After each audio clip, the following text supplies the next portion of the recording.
ಕಾಪು ತಾಲೂಕು ಕಾರ್ಯನಿರತ ಪತ್ರಕರ್ತರ ಕಾಪು ಸಂಘದ ಕಚೇರಿಯಲ್ಲಿ ದೀಪಾವಳಿ ಆಚರಣೆ ಕಾರ್ಯಕ್ರಮ ನೆರವೇರಿತು. ಕಾರ್ಯಕ್ರಮವನ್ನು ಮಾಜಿ ಸಚಿವ ವಿನಯ್ ಕುಮಾರ್ ಸೊರಕೆ ಉದ್ಘಾಟಿಸಿದರು. ಈ ಸಂದರ್ಭದಲ್ಲಿ ಅವರು ಮಾತನಾಡಿ, ಕಾಪು ಪತ್ರಕರ್ತರ ಸಂಘದಲ್ಲಿ ಹಬ್ಬ ಆಚರಣೆ ಉತ್ತಮ ಬೆಳವಣಿಗೆಯಾಗಿದೆ.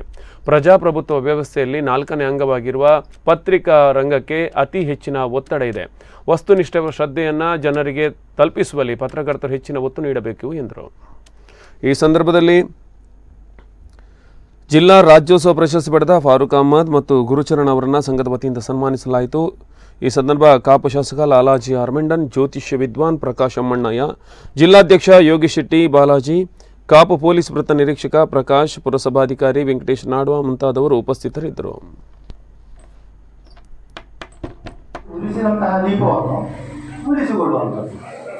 ದೀಪಕ್ಕೆ ಎರಡು ಗುಣ ಉಂಟು.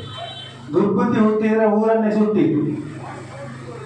ನಾವು ಭಕ್ತಿಯಿಂದ ಅದರ ಸಮನ್ವತೆ, ಅದರ ನಿಯಮವನ್ನು ನಾವು ಪಾಲನೆ ಮಾಡಿದರೆ ಅದು ಊರನ್ನು ಬೆಳಗಿತ್ತು.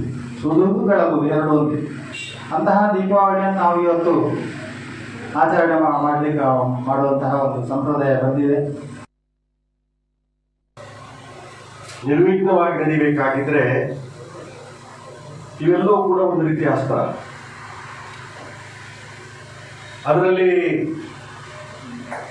ಹೆಚ್ಚಿನ ಅಂಶ ಶಾಸಕಾಂಗದ ಬಗ್ಗೆ ನೋಡಿದರೆ ಇವತ್ತು